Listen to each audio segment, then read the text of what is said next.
Hello you guys. I want to share with you a project that I'm working on. I saw this tip on, I think it was the blog of Graphic 45. A crafty designer showed how to make a styrofoam egg Easter egg with these flowers pinned into them, and I just thought it was the perfect craft project for me. And all these scraps that we are all left with when we have been working on a junk journal or another beautiful craft project. So I wanted to share with you how I'm doing this. So it takes a lot of patience, and if you're not a patient person, maybe this will be a meditative training possibility. Don't get me wrong, ladies, but this is so much fun, and I think the end result will just put yourself in awe, and maybe you can just find a little bit more patience and get these babies done.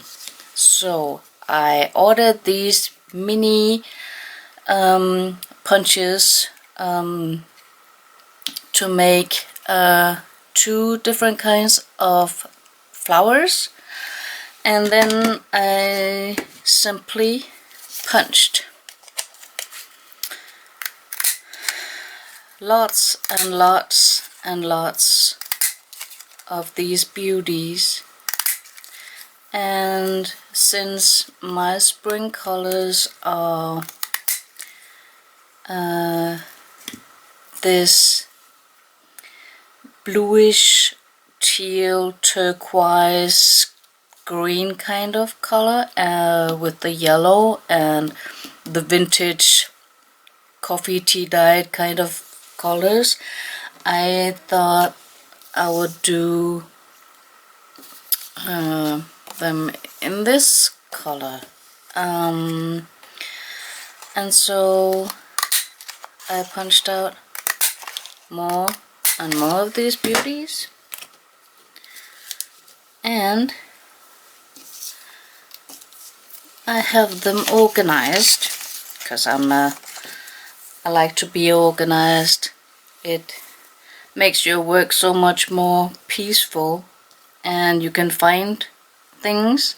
So I sorted them in the 2 kind of shades of yellow and beige or vintage, and shades of green and turquoise and blue over here.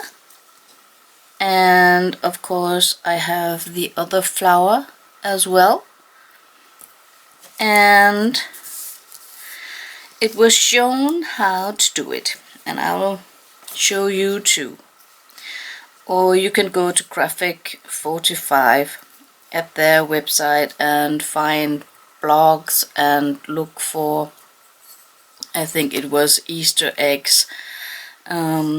She had a video also how to do this. So, but she showed to take the end of a brush pen or something like this. It has to be a little sharp here, but not too sharp.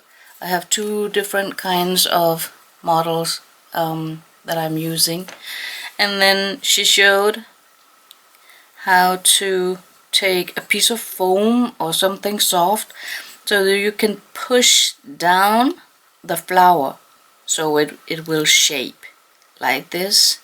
Okay, and then of course you need needles.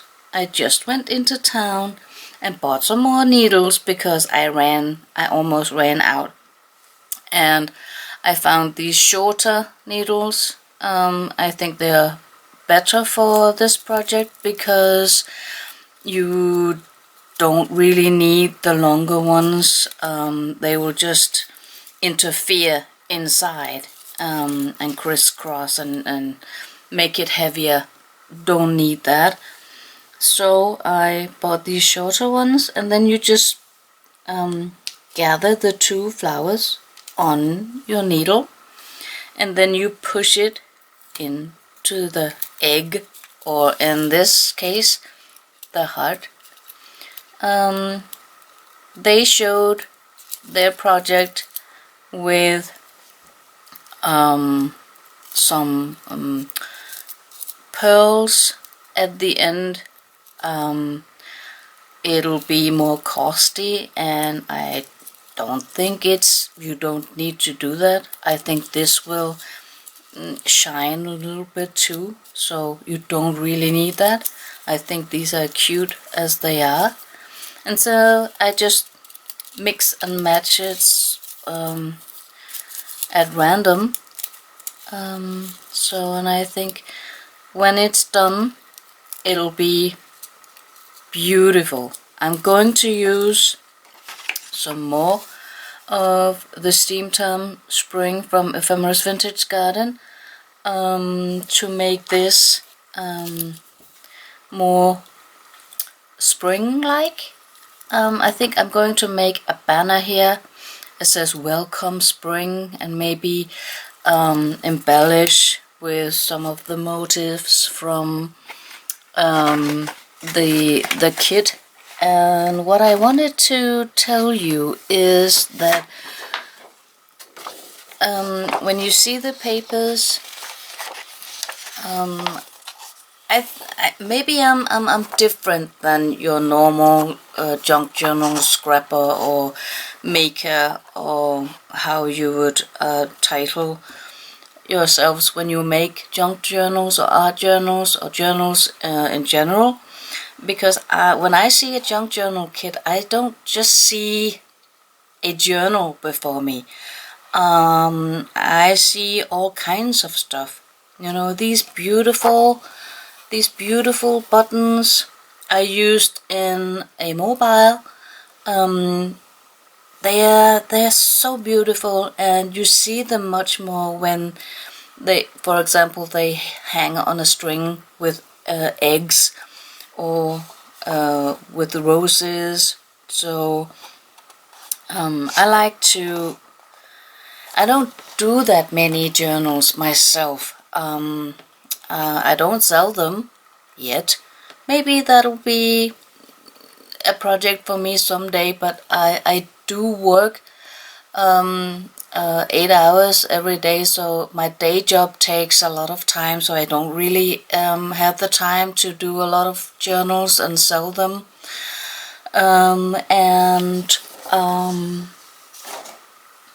Maybe I have been thinking about doing some workshops here in Denmark, how to make projects like this. So I like more to do stuff for my home, my craft room, my living room, my kitchen. So I use journal kits to make stuff like that, instead of just using them for what they were designed, junk journals or art journals or planners or that sort of thing. So that's what I'm doing. So I hope you had a little bit of a glimpse into my world and how I think, and I think I'm just going to show you a little more of how I'm doing this beautiful egg that's going to be mounted on a box.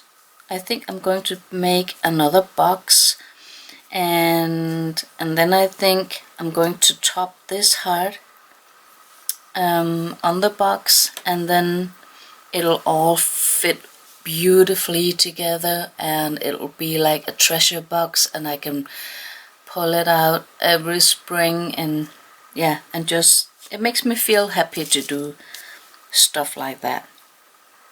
And they are little pieces of art I think, and I think that's more me than making journals.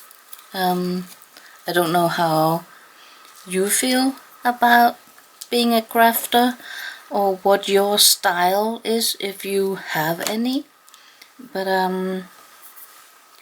I can't help myself. I can't just sit around doing nothing. I need to be busy with my hands, and my head is always full of ideas, so I have to be crafty. It's just who I am. I love to read books too, but I haven't read a book in maybe at least 6 months, so I don't have the time, or I don't make the time to read a book. So instead, when I'm in my craft room, I actually do that I'm listening to books on my phone. I'm listening to books on my phone, and then with Bluetooth I send it to this loudspeaker, so that I can hear a book, and that way I can read books and I can also be crafty. Oh, how clever is that? Oh yes, makes me happy, happy, happy. It's not the same as when you read a book yourself, you make the pictures and so on. When you listen to a book, it's just a matter of getting used to it, because I think sometimes I miss some of the words, and yeah, maybe I'm thinking about what I'm doing, pinching my fingers, and ouch. But I think it's better than just listen to the radio or listen to music. Maybe one could listen to a podcast about being crafty. What do I know? I don't know if it exists, but that's how I do it, and it makes me happy. And it also makes me happy that the sun is shining right now. This morning it was a little bit foggy and and cold, so now the sun is shining through the window, and it makes me happy. And I think this will be a wrap now. So I'm going to continue, and of course I'll share with you how it'll look like when it's done. So, but thanks for now. Be crafty. Bye.